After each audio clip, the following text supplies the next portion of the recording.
இந்திய விமானப்படை அதனுடைய 92வது நிறைவு நாளையொட்டி சாகச நிகழ்ச்சி வான் சாகச நிகழ்ச்சி வந்து நடைபெற்றது மெரினா கடற்கரையில்.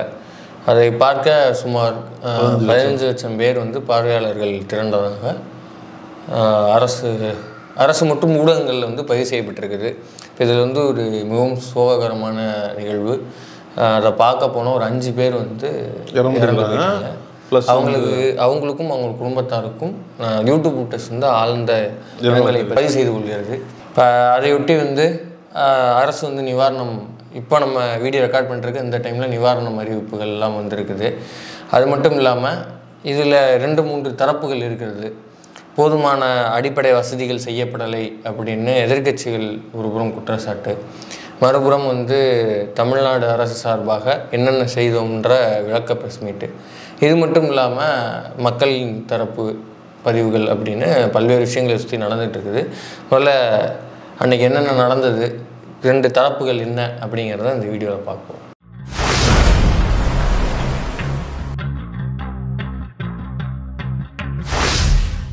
நம்ம ஏற்கனவே சொன்ன மாதிரி விமானப்படையின் 92வது ஆண்டு நிறைவு, இதை கொண்டாடும் விதமாக ஏற்கனவே கடந்த 2 வருஷமாக நம்ம நடந்துகிட்டு இருக்கிறதா சில பதிவுகள் நம்ம பார்க்கப்படுது.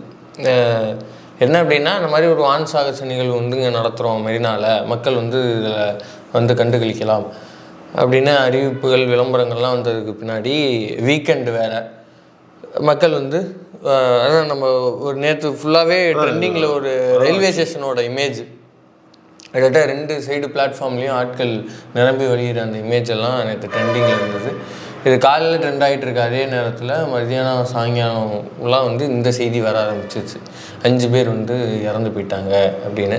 இதுக்கு வந்து எதிர்கட்சிகள்லாம் ஆரம்பிச்சிட்டாங்க, இந்த மாதிரி இது வந்து நிர்வாக சீர்கேடு, இது வந்து நிர்வாக கோளாறு, திமுக அரசு சரியாக நடத்தலை, எல்லா ஏர்ஃபோர்ஸும் சரியாக இது பண்ணல, இன்க்ளூட் வந்து சரியாக பண்ணலை அப்படின்னு நிறைய குற்றச்சாட்டு இருக்குது. குற்றச்சாட்டுகள்லாம் வந்துருக்குது. இதுக்கு வந்து திமுக அரசு தரப்பு என்ன வந்து விளக்கம் சொல்லப்படுது அப்படின்னா, இல்லை இந்திய விமானப்படை வந்து என்னென்ன விஷயங்கள் வந்து எங்கள்கிட்ட செஞ்சு தர சொல்லி கேட்டிருந்தாங்களோ அதற்கு அதிகமாகவே வந்து நாங்கள் அரேஞ்ச்மெண்ட்ஸ் பண்ணி கொடுத்துருக்குறோம். கிட்டத்தட்ட வந்து ஒரு 40 ஆம்புலன்ஸ் வந்து அவைலபிளாக வச்சுருந்தோம், 7500 காவலர்களை வந்து நாங்கள் போட்டிருந்தோம். இது மட்டும் இல்லாமல் ஹாஸ்பிட்டல்ஸில் ஒரு 100 பெட்ஸ் வரைக்கும் நாங்கள் ஆல்ரெடி பிளான் பண்ணி வச்சுருந்தோம், ஒரு 65 டாக்டர்ஸ் வந்து ரெடியாக இருந்தாங்க. இந்த மாதிரி விஷயங்கள்லாம் வந்து அமைச்சர் மா சுப்பிரமணியன் அவர்கள் வந்து ப்ரெஸ் மீட்டில் தெளிவாக நான் ஒரு வீடியோ பார்த்தேன், கார்த்திகேயன் ஒருத்தர் இறந்து போயிருக்கேன்னு நினைக்கிறேன். அவங்க மனைவி பேசுகிறாங்க, பீச்சிலே சொன்னேன், அவங்க வந்து பதறி இருப்பாங்க போல இருக்குது, என்ன ஆச்சுன்னு பாருங்கள், கண்ணு வந்து மேலே சொருவிடுச்சு, ஏதாவது ட்ரீட்மெண்ட் கொடுங்க உடனே சொன்னேன். ஆனால் யாருமே அதை கண்டுக்கல. அவங்க போட்டு டிஸ்கஸ் பண்ணிவிட்டு எடுத்துங்க நம்ம வந்து ஹாஸ்பிட்டல் போகலாம் அப்படிங்கிற மாதிரி அங்கே இருந்தவங்க ஃபர்ஸ்ட் எய்டு சரியாக கொடுக்கல அப்படின்னு அந்த ஒரு பெண்மணி சொன்னாங்க. அதையும் நம்ம கவனத்தில் கொள்ளணும். ஏன்னா அவங்க அந்த கண்டிஷனில் இருக்கும்போது அவங்களுக்கு ஒரு பதட்டமாக தான் இருக்கும். டாக்டருக்கு வந்து எல்லா கேஸும் ஒரு கேஸ் தானே, நம்ம பார்த்துக்கலான்னு ஏதோ அலட்சியமாக இருந்தாங்களான்னு தெரியல. அவங்க சொல்கிறாங்க, நான் சொல்லிக்கிட்டே இருக்கிறேன், அவங்க வந்து பார்க்கவே இல்லை, வந்து அவங்க ஃபர்ஸ்ட் எய்டு கொடுக்கல எனக்கு அப்படின்னு சொல்கிறாங்க. அது என்னன்னு நம்ம கவனிக்கணும். நமக்கு முழு அறிக்கை வந்து நிச்சயமாக ஆமாம், இந்த 5 இறப்புங்கிறதுமே ரொம்ப ஒரு மனசுக்கு வந்து கஷ்டமான விஷயந்தான். ஏன்னா அவர் சிறு வயசு வேறு, எல்லாரும் இறந்து போல சிறு வயசுன்னு நினைக்கிறேன். ஆனால் அது வந்து சாதாரணமாக கொண்டாட்டத்துக்கு வந்தவங்க இந்த மாதிரி இறந்து போகிறதுங்கிறது வந்து ரொம்ப கொடுமையான விஷயம், ஒரு சங்கடமான விஷயம் வந்து ரொம்ப கொடுமையான விஷயம். இல்லை, இது வந்து அரசுகிட்ட நம்ம விலக்கிலாம் வைக்க முடியாது. இது ஆக்சுவலாக அரசு பொறுப்பேற்க வேண்டியது தான், அரசு பொறுப்பு ஏற்றுக்குச்சு. ஏன்னா அரசு பொறுப்பேற்றுக்கிட்டு தான் நிவாரணம்லாம் அறிவிச்சிருக்கிறாங்க. கிட்டத்தட்ட 5 லட்சம் ரூபாய் வரைக்கும் இறந்தவர்களுக்கு வந்து அறிவிச்சிருக்காங்க. சரி, இந்த 5 லட்ச ரூபா கொடுத்துட்டா ஓகேவா, சரியாயிருமா, ஒரு உயிரோட மதிப்பு அவ்வளோதானா? அப்படி கிடையாது. நம்ம அதையும் பதிவு பண்ணல. ஏன்னா 5 லட்ச ரூபா அப்படிங்கிறது அவங்க குடும்பத்தாருக்கும் அவர்களுடைய சுற்றாத்தாருக்கும் கொடுக்குற ஒரு நிவாரணம், அவ்வளோதானே தவிர இது முழுக்க அரசு பொறுப்பேற்றுக்கொள்ள வேண்டிய விஷயம். இனி வருகிற நிகழ்வுகளில் அரசு இது குறித்து கொஞ்சம் கவனமாக இருக்கணும். அது மட்டும் இல்லாமல் இப்போ நீங்கள் சொன்ன மாதிரி ஃபஸ்ட் எய்டில் எங்கே சிக்கல் நடந்தது, ஏன்னா நீங்கள் வந்து டெம்பரரி கேம்ப்ஸ்லாம் வந்து அலாட் பண்ணியிருக்கிறாங்க. அப்படியான ஒரு கேம்பில் தான் அவரையும் சேர்த்து இந்த மாதிரி ஆமாம். ஆனால் அங்கே என்ன சிக்கல்கள் நடந்தது, எந்த இடத்துல வந்து ப்ராப்ளம் ஆச்சு அப்படிங்கிறதையும் அரசு வந்து தீவிரம் விசாரிக்கணும். ஏன்னா இது குறித்து விசிக தலைவர் திருமாவளவன் அவர்கள் வந்து என்ன சொல்லியிருக்கிறார் அப்படின்னா, இதுக்கு வந்து ஒரு விசாரணை குழு, உயர்மட்ட குழு ஒன்று போடுங்க. ஏன்னா எங்கே தப்பு நடந்தது அப்படிங்கிறத கண்டிப்பாக மக்களுக்கு தெரிவிக்க வேண்டும், நம்மளும் அது தெரியணும். இப்போது நீங்கள் அதை வந்து ஒன்று போடுங்க அப்படின்னு சொல்லியிருக்காங்க. அதன் தேவையை பொறுத்து அதுக்கான என்ன விசாரணை அப்படிங்கிறதெல்லாம் வந்து தமிழ்நாடு அரசு விரைந்து அதாவது அமைக்கணும். அப்படிங்கிற பட்சத்தில் அதை அமைத்து அதோட அறிக்கைகளையும் வாங்கி அதையும் பொதுவெளியில் மக்கள் பார்வைக்கு வெளியிடணும் அப்படிங்கிறத கேட்டுக்கிறோம். இப்போ இந்த இன்சிடெண்ட்டை வச்சுக்கிட்டு இதை அரசியல் பண்ணுறதுன்னு இருக்குல்ல, இது அரசியல் பண்ணுறதுன்னு இருக்குல்ல, அது இப்போ அந்த பாயிண்ட்டுக்கு வருவோம். இல்லை அதான் இப்போ என்னென்னா இதுதான் சான்ஸ்ன்னு சொல்லிட்டு வந்து எதிர்கட்சிகள் பேசுகிறாங்க, மற்றவங்க பேசுகிறாங்க, சோஷியல் மீடியாவில் வந்து நெகட்டிவ் பாயிண்ட்ஸ் சொன்னவங்களோட அதெல்லாம் எடுத்து போட்டோம். அதெல்லாம் மக்களோட கருத்து தான், நம்ம அதெல்லாம் இல்லைன்னு சொல்லலை. ப்ளஸ் வந்து இந்த மாதிரியான ஒரு சோக நிகழ்வுகளையோ அல்லது வந்து ஒரு பொதுமக்கள் எதேச்சா நடந்த விஷயத்த அரசியலாக மாற்றுறது இருக்குல்ல, அது வந்து எந்த அளவுக்கு சரின்னு நம்மளுக்கு தெரியல. உடனே வந்து எடப்பாடி அவர்கள் வந்து இது வந்து தமிழ்நாடு அரசு தவறு, அதில் அவர் இந்த விஷயத்துக்கு பேசலையே, அவர் இந்த விஷயத்துக்கு எதுவும் பேசல. ஏதோ சொன்னாரு வான் சாகச பேசியிருக்காரு. அதான் நடந்தது வான் சாகச நிகழ்வு, அவர் வேற ஏதோ ஒரு சொன்னார், நீங்கள் நம்பலையாண்ணா? இல்லையா? அந்த வீடியோ வேணால் போடுவோம். விமானப்படையின் தீரத்தை பறைசாற்றும் வண்ணம் சென்னை மெரினா பீச்சில் நேற்று வான் சாகச நிகழ்ச்சி நடைபெற்றது. வான் சாகச நிகழ்ச்சி கேட்டிங்களா? நீங்களே கேட்டிங்களா? அவர் எதுவும் வான் சகாசன்னு எங்கேயோ நடந்திருக்குது போல் இருக்கு, அது குறித்து அவர் பதிவு. ஆமாம், இது அவர் வந்து இந்த இன்சிடென்ட்டை பற்றி அவர் பேசல. அவர் என்னைக்காவது பேசியிருக்காரா? அவர் என்னைக்காவது தமிழ்நாடு பாலிடிக்ஸ் பற்றி அவர் பேசியிருக்காரு? திராவிடம்னா என்னன்னு கேட்டு பாருங்க அவர்கிட்ட, அவருக்கு தெரியாது. புராணம் படிச்சு தெரிஞ்சுக்கணும். ஆமாம், அது ஏதோ ஆய்வறிஞர்கிட்ட கேட்கணுங்க, என்கிட்ட போய் கேட்டு நான் ஏதோ பாவத்துக்கு இருக்கிறேன்ட்டு எங்கே அதை கேட்குறீங்க அப்படின்பாரு. அதனால அவர் பாலிடிக்ஸே பேச மாட்டார். இந்த விஷயத்தில் வந்து அரசு தான் தப்பு பண்ணிடுச்சு, அரசு வந்து சரியாக கவனிக்கலை அப்படின்னு திரும்ப ஒரு குற்றச்சாட்டு அரசு மேலே வைக்கப்படுது. ஒரு சைடு பார்த்தோம்னா சில ஊடகங்கள் எடுத்து போட்டிருக்காங்க, இதை வந்து சூப்பராக கண்டக்ட் பண்ணாங்க, சூப்பராக வந்து இதை வந்து ஆர்கனைஸ் பண்ணியிருக்காங்க. ஒன்றும் கிடையாது, ரொம்ப நல்ல விஷயம். இப்போ என்டிஏ கூட்டணியில் இருக்கிற நம்ம இவர் இருக்கார்ல, வெஞ்சட்டைலண்டர், அவருடைய சேனல்லையே பதிவாக இருக்கிற விஷயங்கள் சில மக்கள்கிட்ட சில பைட்ஸ்லாம் எடுத்துருக்குறாங்க. ஏற்பாடுகள் நல்லா இருக்குது அப்படின்ட்டு தான் அவங்களுடைய கருத்து தெரிவிச்சிருக்கிறாங்க. இப்போ அந்த பைட்டை பார்த்துட்டு ஆர்கனைசிங் டீமுக்கு ஹேட்ஸ் ஆஃப். இங்கே இருக்கிற ஏற்பாடுகள்லாம் சார், அந்த இது பார்த்தீங்கன்னா ரொம்ப அருமையாக பண்ணியிருக்காங்க. ரெஸ்ட் ரூம்லாம் இங்கே பரவாயில்ல, வசதியாக இருக்குது. ஸோ இப்படியும் வந்து மக்கள் பதிவு பண்ணியிருக்கிறாங்க. அதுவும் வந்து பாசிட்டிவ் சைடும் இருக்குது, நெகட்டிவ் சைடும் இருக்குது. இல்லை அதான் சொன்னேன், இப்போ இந்த உயிரிழப்புக்கு கண்டிப்பாக அரசு வந்து பொறுப்பேற்றுக்கணும், தமிழ்நாடு அரசு பொறுப்பேற்றுக்கணும். 15 லட்சம் பேர் கூடியிருக்கிறாங்க. 15 லட்சம் பேருங்கிறது வந்து பெரிய க்ரௌடு. ஏன்னா நமக்கு இப்போ 10 லட்சம் பேர் ஜல்லிக்கட்டுலேயே வந்து 10 லட்சம் பேர் தான் சொல்கிறாங்க, கிட்டத்தட்ட இது 15 லட்சம் பேர். நேற்று ஈவினிங் கிட்டத்தட்ட மவுண்ட் ரோடு ஃபுல்லாக பிளாக் ஆயிடுச்சு. 1 மணிக்கே வந்து முடிஞ்சிருச்சுன்னு நினைக்கிறேன், அந்த ஷோ முடிஞ்சிருச்சு. 1 மணிக்கு முடிஞ்சுமே கிட்டத்தட்ட ஒரு 3-4 மணி வரைக்குமே. ஏன்னா 15 லட்சம் பேர் இப்போ ஒரு இடத்துல இருந்து வெளியேறது, அந்த சீனரியை நீங்கள் யோசிச்சு பாருங்களேன். இப்போ எவ்வளோ தூரம் வந்து டிராஃபிக் உங்களுக்கு அஃபெக்ட் ஆகும் அப்படிங்கிறது. ஆனால் இது எல்லாத்தையும் வந்து ஒரு முன்னேற்பாடாக குறைஞ்சபட்சமாக ஏதாவது கணிச்சு தமிழ்நாடு அரசு செஞ்சுருக்கணும். அந்த இடத்துல தான் சில மிஸ்டேக்ஸ் வந்து நடந்திருக்குது. ஆனால் அதே மாதிரி இவ்வளோ வைடராக நீங்கள் விளம்பரப்படுத்தினப்போ இந்திய விமானப்படையோ ஒன்றிய அரசோ கூட அந்த எண்ணிக்கையை வந்து அவங்க வந்து கண்டிப்பாக சொல்லியிருக்கணும். இவ்வளோ பேர் வருவதற்கான வாய்ப்பு இருக்குங்க, ஏன்னா வீக்கெண்டு வேறு, நாங்கள் இவ்வளவு தூரத்துக்கு இதை வந்து விளம்பரப்படுத்தியிருக்கிறோம், இப்போ இதுக்கான முன்னேற்பாடுகளை பண்ணுங்கன்னா அவங்களும் சொல்லியிருக்கணும்.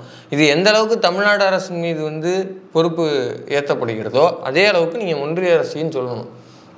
அப்போ இது இப்படி தான் பார்க்கணும். ஆனால் இந்த இடத்துல வந்துட்டு எடப்பாடி அவர்கள் பேசுகிறது இருக்குல்ல, ஒரு அரசியல் பாயிண்ட் பேசுகிறதெல்லாம் ஒரு ஓரமாக வச்சுக்குவோம். முதல்ல அந்த நிகழ்வை சரியாக ப்ரொனவுன்ஸ் பண்ணுங்க. வான் சாகச நிகழ்வு, வன சாகசம் எல்லாம் கிடையாது. ஓகே, அது சமஸ்கிருதம்லாம் வாசிக்காதீங்க, தமிழில் அது என்னங்கிறத சரியாக சொல்லுங்கள். இது ஒரு சைடு. இப்போது அதிமுக கேட்குறதுங்கிறது எவ்வளோ பெரிய காமெடியான விஷயம் அப்படின்னா, அதிமுகவுக்கு இந்த மாதிரியான நிகழ்வுகளை மேனேஜ் பண்ணுறதுக்குன்னு ஒரு வரலாறு இருக்குல்ல, அதை நம்ம பின்னோக்கி போய் பார்க்கணுமா இல்லையா? மகாமகம்னு ஒரு ஈவெண்ட் இருக்கும் தெரியுங்களா? ஆமாம். அந்த மகாமகம் வந்து இதற்கு முன்னாடி முதல்வராக இருந்த ஜெயலலிதா அவர்கள், அவங்க வந்து சிஎம்மாக இருந்த டைமில் அவர்களும் சசிகலா அவர்களும் குளிக்க போனப்போ மகாமகம் குளத்தில் குளிக்க போனதுக்காக இறந்தவர்களோட எண்ணிக்கை எவ்வளவு? 100 பேர் இருக்குமா? 60 தானே? ரெக்கார்டாக 50ன்னு சொல்கிறாங்க. இன்னும் வந்து கணக்கு காட்டாமல் 100 150ங்கிற கணக்களவில் செய்திகள் இருக்குது. ஓகேவா? இதுதான் வந்து அதிமுகவினுடைய ஒரு நிர்வாகத்துக்கான ஒரு எக்ஸாம்பிள். இது என்னவா சொல்கிறாங்கன்னா, இது வந்து திமுக அரசு, ஸ்டாலின் அரசினோட நிர்வாக தோல்வி அப்படின்னு எதிர்கட்சி குற்றச்சாட்டுறாங்க. அதை அவங்க மறுக்கிறாங்க. இது எப்படி நிர்வாகத்தில் வரும்? இது அதாவது மறுக்கிறாங்கிறது ஒரு புறம். அவங்க எதை மறுக்கிறாங்கன்னா, எந்த அடிப்படை வசதிகளுமே இல்லைங்கிறத அவங்க மறுக்கிறாங்க. அதே மாதிரி நாங்கள் வந்து இந்தந்த விஷயங்களை மேனேஜ் பண்ணியிருக்கிறோம்னு பொறுப்பேற்றுக்கிட்டு அமைச்சர் வந்து ப்ரெஸ் மீட் கொடுக்குறார். மேயர் வந்து இருக்கிறாங்க, சென்னையில் நடந்துருக்குது. சென்னையுடைய மேயர் வந்து அந்த ப்ரெஸ் மீட்டில் கலந்துக்கிறாங்க. அமைச்சர் வந்து பொறுப்பேற்றுக்கிட்டு நான் என்னுடைய துறையில் இவ்வளவு விஷயங்கள் வந்து முன்னாடி நான் வந்து ப்ரிகாஷன் நடவடிக்கைகள் எடுத்துருக்குறோம் அப்படின்னு அவர் லிஸ்ட்டு போடுறாரு. இந்த மாதிரி எப்போயாவது அதிமுகவில் ஏதாவது ஒரு மிஸ்மேனேஜ்மெண்ட் நடக்கிற சம்பவத்தில் இவங்க வந்து பொறுப்பேற்றுக்கிட்டு இந்த மாதிரி பேசுனா வரலாறு உண்டா? இருக்கு. எங்க தூத்துக்குடி சம்பவம் போதுன்னு சொன்னார், டிவியில் பேசினார்ல. என்னன்னு பேசினாரு? டிவியை பார்த்து நான் தெரிஞ்சுக்கிட்டேன்னு சொன்னாரு. 13 பேர் என்ன சொன்ன? இப்ப பேச மாட்டாருன்னு சொன்னீங்க, அவரு பேசியிருக்காரு டிவியில. பாயிண்டா ஏதாவது நியாயமா பேசினாரு. நான் டிவியில பார்த்தா தெரிஞ்சுக்கிட்டேன்.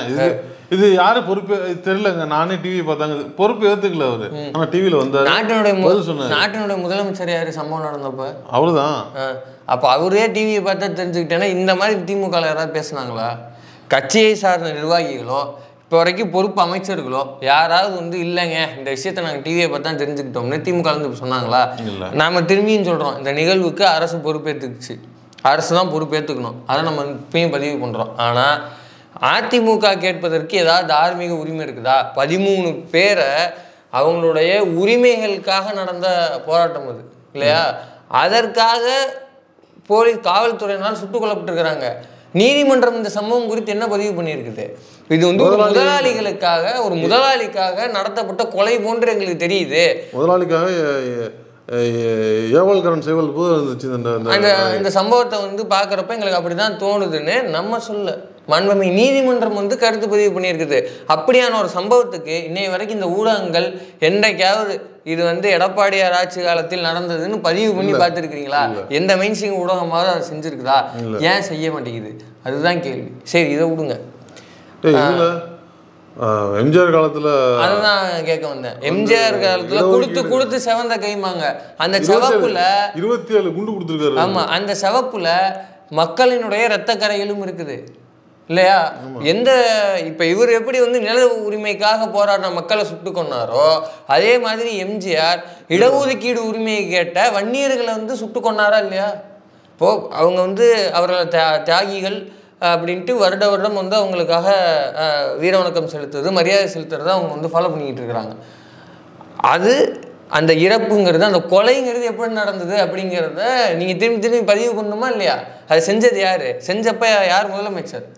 அவங்க என்ன கேட்டாங்க? இடஒதுக்கீடுங்கிறது உரிமை. அந்த உரிமையை கேட்டு அவங்க வந்து போராடுறாங்க. அந்த போராட்டத்துக்கு எம்ஜிஆர் அரசு அதிமுக அரசு கொடுத்த பரிசு என்னன்னா குண்டடி இல்லையா? அப்போ அதிமுகக்குன்னு என்ன தார்மீக உரிமை இருக்குது?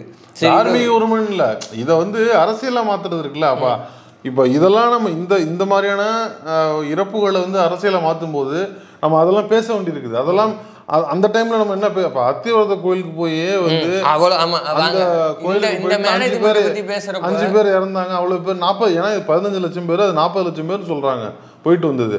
அதுல கூட 5 பேர் இறந்தாங்கன்னு ஒரு நியூஸ் கார்டு கூட இருந்துச்சு, 4 பேர் 5 பேர் இறந்தாங்கன்னு சொல்லிட்டு அங்கேயும் நடந்தது. அது வந்து அது அதிமுக நடந்துச்சு. அது அப்பயும் வந்து எடப்பாடி தான் வந்து அதுக்கு யாராவது பொறுப்பேற்றாங்களா? அது பேச்சே கிடையாது, அதெல்லாம் நியூஸே கிடையாது. இதெல்லாம் நியூஸ்ல வந்து பதிவாயிருக்குது. ஆனா எந்த மெயின் ஸ்ட்ரீம் ஊடகம் மாதிரி இதை பேசிருக்கா, இதை பெருசா கொண்டு இது வந்து அதிமுகவோட தோல்வி, யாரும் பேசலையே. ஆனா அதே எடப்பாடி ஏரியா திறந்து விட்டாங்க அவங்க. இதே எடப்பாடியாருக்கு தான் அவங்க வந்து ஆளுமை பட்டம் கொடுத்து இப்ப நேத்துல இருந்து ஃபயர் விட்டுட்டு இருக்காங்க. எனக்கு சம்பவம் என்ன நடந்திருக்குது, அது எங்க கொண்டு வரீங்க? இப்ப நீங்க சொன்ன செம்பரம்பாக்க ஏரி எப்படி திறந்து விடப்பட்டது வரலாறு பேசுவோம். இது வந்து அரசாணையில இருக்குது, வந்து படிச்சவங்களுக்கு தெரியுது. இது வந்து அவங்க தான் திறந்து விட சொன்னாங்க, திறந்து விட்டு இவ்வளோ உயிர் சேதங்கள் ஏற்பட்டுச்சு, இவ்வளோ பிரச்சனைகள் வந்துச்சுன்னு. ஆனால் வெளியில ஊடகங்களோ நடுநிலையாளர்களோ இந்த விஷயத்த வந்து அவங்க தான் தப்பு பண்ணாங்கன்னு யாருமே பெருசா பதிவு அதுதான் அவங்களோட நடுநிலைமை. அவ்வளவுதான். இப்போ இதை விடுங்க. இப்போ அதிமுகவோட லட்சணம் எப்படி இருக்குதுன்னா, பாஜகக்காரன் பேசுறான். பாஜக பேசுவதற்கு ஏதாவது வந்து உரிமை இருக்குதா? பாஜகவுக்கு என்ன சம்மந்தம்? தமிழ்நாட்டில் என்ன சம்மந்தம்? நான் என்ன கேட்குறேன், இப்போ சமீபத்தில் நம்மளே கூட அதை பேசியிருந்தோம். ஒரு மாதத்துக்கு முன்னாடி ஒரு சாமியார் வந்து ஒரு கூட்டம் கூட்டுறான். அந்த கூட்ட நெரிசலில் செத்து போகிறாங்க மக்கள். அதை குறித்து பாஜக தான் அங்கே மாநில அரசு. பாஜக அது குறித்து ஏதாவது கண்டனம் தெரிவிச்சுது அந்த சாமியாருக்கு. விதியால் செத்து போனாங்கன்னு அந்த ஆள் சொல்கிறாங்க இல்லையா? அது குறித்து வந்து ஏதாவது ஒரு எஃப்ஐஆர் ஃபைல் பண்ண முடிஞ்சுதா அவங்களால? இல்லை அது குறித்து ஓப்பனாக கண்டனம் தெரிவிக்க முடிஞ்சுதா? நீங்கள் எல்லாம் வந்து பேசலாமா? இத்தனைக்கு அது கூட்ட நெரிசல். வெறும் ஓப்பனாக வந்து மேலாண்மை பண்ண முடியாமல் அவங்க வந்து அந்த கூட்டத்தை கூட்டி அவங்க வந்து மக்களை வந்து கொண்டிருக்கானுங்க. அப்போ இதை குறித்து வந்து அந்த ஊரில் இருக்கிற பாஜக முதல்வரோ பாஜக தலைவர்களோ நட்டாவோ யாராவது வந்து பேசிடுறாங்களா? ஏன் இப்போ மோரிஸ் பாலமா அது குஜராத்தில் 140 பேர் இறந்து போனாங்க அந்த பாலத்தில் கீழே விழுந்து இல்லையா? அது குஜராத் அரசு. உத்தரப்பிரதேச லக்னோவா பீகார் கடையில் ஒரு ட்ரெயின் ஆக்சிடென்ட் நடந்துச்சு. 280 பேர் இறந்து போனாங்க. இதுக்கெல்லாம் யார் எந்த நிர்வாகத்து மேல நீங்க பழி சொன்னீங்க? இதெல்லாம் நிர்வாக பழி தான். திமுக அரசு இதுவும் நிர்வாக பழி தான். இப்போ நீங்க இந்த 5 பேர் இறந்துருக்காங்க மெரினா பீச் சம்பவம் நடந்ததுன்னா ஆமா இது வந்து நிர்வாக இப்போ இல்லை திமுக அரசு ஏற்றுக்குச்சு. ஆமாம் 5 பேர் இறந்தது எங்களுக்கு வேதனை அளிக்கிறது, நாங்கள் இந்த விஷயங்களை வந்து சரி செய்கிறோம், இந்த விஷயங்கள் வந்து ப்ரிகாஷனாக நாங்கள் செஞ்சுருக்கிறோம்னு விளக்கம் கொடுக்குறாங்க. இந்த மாதிரி ஏதாவது ஒரு ட்ரெயின் ஆக்சிடென்ட்டுக்கு தினமும் ஒரு டீரெயில்மெண்ட் வந்து போன வாரங்கள் வரைக்கும் நடந்தது. அஸ்வினி வைஷ்ணவோ பிரதமர் மோடியோ அமித்ஷாவோ ஏதாவது வந்து பொறுப்பேற்றுக்கிட்டே ஆமாம் இது நடந்ததுக்கான காரணம். மணிப்பூரை பற்றி பேசினாலே பிஜேபிக்கு எரியுது. ஏன்னா அங்கே எரியுது. அதனால நம்ம கேள்வி கேட்குறோம். ஏங்க அன்னைக்கு கூட கேட்குறாங்க, ஏங்க இவ்வளோ சிரிக்கிறீங்களே, இவ்வளோ ஜாலியாக இருக்கீங்களே, மணிப்பூருங்கிற ஒரு ஸ்டேட் வந்து இந்தியாவுக்குள்ளே தான் இருக்குது, அந்த ஸ்டேட் எரியுது, நீங்கள் ரொம்ப கூலாக இருக்கீங்க, நீங்கள் வந்து ரஷ்யா உக்ரைன் போகிறாலும் நிப்பாட்டுறீங்க, இஸ்ரேல் பாலஸ்தீன போகிற தலையிடுறீங்க, ஆனால் உள்ளூரில் உள்ள அந்த மணிப்பூர் மக்களை கண்டுக்கவே மாட்டுறீங்களே, எரியுதே, கண் முன்னாடி 2 பேர் வந்து நிர்வாணமாக கூப்பிட்டு போனாங்களே, அவங்க பாரத மாதாவுக்கு ஈக்குவலானவங்க இல்லையா, அவங்க இந்தியர்கள் இல்லையா நம்ம கேட்குறோம். அது நிர்வாக தோல்வின்னு எவனாவது நீ வரைக்கும் பேசியிருக்கானா? ஏன் நீங்கள் எதுக்கு அவ்வளோ தூரம் போகிறீங்க? ஒன்றும் கிடையாது. ஒரு தொழில் நகரத்தினுடைய ஒரு முதலாளி, கோவையை சேர்ந்த ஒரு முதலாளி என்ன கேட்குறாரு? ஒன்றும் கிடையாது. அவர் வந்து வரியை குறைங்கன்னு கூட கேட்கல, எல்லாத்துக்கும் ஒரே மாதிரி வரியை கூட்டுங்கன்னா அவர் கேட்டார். அவர் என்ன கேட்டார்னா, அவர் ஒன்றும் மக்களுக்காக பேசல, அவர் ரொம்ப சிம்பிளா கேட்டார். ஒன்னுக்கு 12 இருக்கு, ஒன்று 18 இருக்குது, எல்லாத்தையும் 18 வச்சு விடுங்கன்ற மாதிரி. எல்லாத்தையும் ஒரே நம்பரா ஈஸியா இருக்கு எங்களுக்கு, நான் மட்டும் போட்டு மக்கள்கிட்ட வரியை வாங்கி உன்ட்ட கொடுத்துருவேன்னு சொன்னாரு. ஒன்றிய அரசு வரியை மாற்றும் பொழுது கம்ப்யூட்டர்ல அப்டேட் பண்ணிக்கிட்டே இருக்கணும். அது அவருக்கு பிரச்சனையாகுது. அதுக்கு ஒரு சாஃப்ட்வேர் இன்ஜினியர் கூப்பிடணும், அதை அப்டேட் பண்ணணும். இது மாசம் ஒரு வேலை. அதனால அந்த மாதிரி எங்களால் மாதம் ஒரு நாள் வாடகை, ஒரு நாள் சிஸ்டத்தை பில்லு போடாமல் கையில் எழுதிக்கிட்டு சாஃப்ட்வேர் இன்ஜினியர் வருவான், அவன்கிட்ட 6 நாள் கொடுத்துட்டு ஏற்றுப்பா அப்லோட் பண்ணுப்பான்னு சொல்ல முடியாது. அதனால அந்த பஞ்சாயத்துலாம் வேணாம். போட்டிங்கன்னா ஒரே வரியா போட்டு விட்டுருங்க, நாங்கள் பாட்டுக்கு பில்லு போட்டு நாங்கள் பாட்டு மக்கள்கிட்ட வாங்கி அவ்வளோதான். அதுதான் அவர் கேட்டது. அதுக்கு நீங்க என்ன மாதிரி வந்து நீங்க தனி ரூம்ல கூப்பிட்டு போய் அவரை வந்து மன்னிப்பு கேட்க வச்சு அதை வந்து அருவருக்கத்தக்க வகையில வீடியோ எடுத்து வெளியிட்டீங்க. ஏன்னா ரொம்ப சிம்பிள், அந்த வீடியோல இருக்கிறது அந்த அறையில இருக்கிறது வந்து ஒன்றிய அமைச்சர் இருக்கிறாங்க, எம்எல்ஏ வானதி சீனிவாசன் அவர்கள் இருக்கிறாங்க, அதை தாண்டி கட்சி நிர்வாகிகள் தான் இருக்கிறாங்க. அப்போது அவர் வந்து பேசுகிற அந்த விஷயத்தை வீடியோ எடுத்ததுன்னா யார் எடுத்துருக்க முடியும்? கட்சி நிர்வாகிகள் தான் எடுத்திருப்பாங்க. அது வந்து ஒன்றிய அமைச்சருடைய கவனத்துக்கு வராமல் அது போயிடுச்சா, இல்லை எம்எல்ஏவோட கவனத்துக்கு வராமல் போயிடுச்சா? அப்போ இதை திட்டமிட்டு அவரை வந்து இழிவுபடுத்தணும்னு செஞ்ச ஒரு நடவடிக்கை தான் அது. அப்போது உங்களுடைய நிர்வாக சீர்கேட்டை எதிர்த்து ஒருத்தர் உங்கள் சார்பாகவே கேள்வி கேட்டா, அவர் என்ன கேட்குறாருன்னா வரியை ஏற்றிடுங்க, ஒரே மாதிரி போட்டுங்கன்னு தான் சொல்கிறார். உங்கள் ஆதரவு நிலைப்பாடை எடுத்தால் கூட உங்களை எதிர்த்து உங்கள் நிர்வாக சீர்கேட்டை எடுத்து உனக்கு அறிவு கிடையாது அந்த துறையில், உனக்கு அதை சரியாக மேலாண்மை பண்ண தெரியல அப்படின்னு உங்களை நோக்கி ஒரு சின்ன கேள்வி கேட்டால் கூட உங்களால் தாங்கிக்க முடியல. நீங்கள் இவ்வளவு வந்து இழிவாக நடந்துக்கிறீங்களே. நீங்கள் இந்த மாதிரியான சம்பவத்தை குறித்து திமுகவை மட்டும் கிடையாது, ஏதாவது ஒரு எதிர்கட்சியை நோக்கி கேள்வி வைப்பதற்கு உங்களுக்கு தார்மீக உரிமை இருக்குல்ல? அது இல்லை, நீங்கள் அது அரசியலாக்குறது இருக்குல்ல, இது வந்து நீங்கள் ஆக்குறது ரொம்ப சிரிப்பாக இருக்கு. அவ்வளோதான். இல்லை இது வந்து இது கேள்வி கேளுங்க, இதை வந்து விமர்சனம் பண்ணுங்க, இல்லை வந்து பணம் கூட கொடுக்கணும், அந்த மாதிரி ஏதாவது விமர்சனம் வைங்க, அதெல்லாம் பிரச்சனை கிடையாது. மக்களுக்கு பயன்படுற மாதிரி ஏதாவது வந்து ஒரு எதிர் அரசியல் செய்யுங்க. இல்லை 5 லட்ச ரூபா பத்தலை இன்னும் கூட கொடுங்க, 10 லட்சமாக கொடுங்க 15 லட்சமாக கொடுங்கன்னு டிமாண்ட் இதை பண்ணுறோம். தூண்டி விட்டு அரசியல் பண்ணுறது இருக்குல்ல, இது ரொம்ப ஒரு கேவலமான செயல். ஏன்னா இதை தூண்டி விட்டு வேலை செய்கிற நீங்கள் அதெல்லாம் தூண்டி விட்டு வேலை செய்யலையே. 280 பேருக்கு தூண்டி விட்டு என்ன ஆயிருக்கணும்? அந்த ஆட்சி கலைஞ்சிருக்கணும். மணிப்பூரில் நடந்தது என்ன ஆயிருந்திருக்கணும்? இந்த ஆட்சி கலைஞ்சிருக்கணும். இவ்வளோ சம்பவங்கள் நடந்திருக்குல்ல. அப்போ இதுக்கெல்லாம் தூண்டி விட்டு அன்னைக்கு அந்த கட்சியில் அவங்க அன்னைக்கு எதிர்கட்சிகளாக இருந்தவங்க அப்படி வேலை பார்த்தாங்களா? இல்லைல்ல. அது ஏதோ ஒரு நிர்வாக கோளாறு, நிர்வாகத்தில் அப்படி பண்ணியிருக்கணும். ஆக்சுவலாக அது எல்லாமே நிர்வாக கோளாறு தான். இது எல்லாமே இப்போ நம்ம லிஸ்ட் பண்ண எல்லாமே ஒரு நிர்வாக கோளாறு. இதை வைத்து எதிர்கட்சிகள் அரசியல் பண்ணியிருக்கணும். ஏனோ அவங்க பண்ணலை. ஓகேவா? அதனால் இந்த விஷயத்தில் வந்து இது வந்து நடந்துருச்சு. இது மக்களுக்கு சப்போர்ட்டாக பேச முடியுமோ அதை பேசுங்க. அதை விட்டுட்டு அற்பத்தனமான அரசியல் இதை பண்ணாதீங்க அப்படின்னு கவர்மெண்ட்டும் சொல்லுது, நம்மளும் சொல்கிறோம். ஆமாம், திமுக அரசுக்கிட்ட இது மூலமாக நம்ம ஒன்று தான் கேட்டுக்கிறோம். இனி ஒரு முறை அடுத்த இந்த மாதிரியான நிகழ்வுகளில் இந்த மாதிரி துக்ககரமான சம்பவம் நடக்காமல் இருக்கிறதுக்கு முன்கூட்டியே ப்ரிகாஷனரி நடவடிக்கைகளை இன்னும் கவனமாக வந்து மேற்கொண்டு இந்த மாதிரியான சம்பவங்களை தவிர்த்துக்கிட்டால் மக்களுக்கும் நல்லது, ஆட்சிக்கும் நல்லது. ஸோ அதை தான் நம்ம வந்து வலியுறுத்துகிறோம்.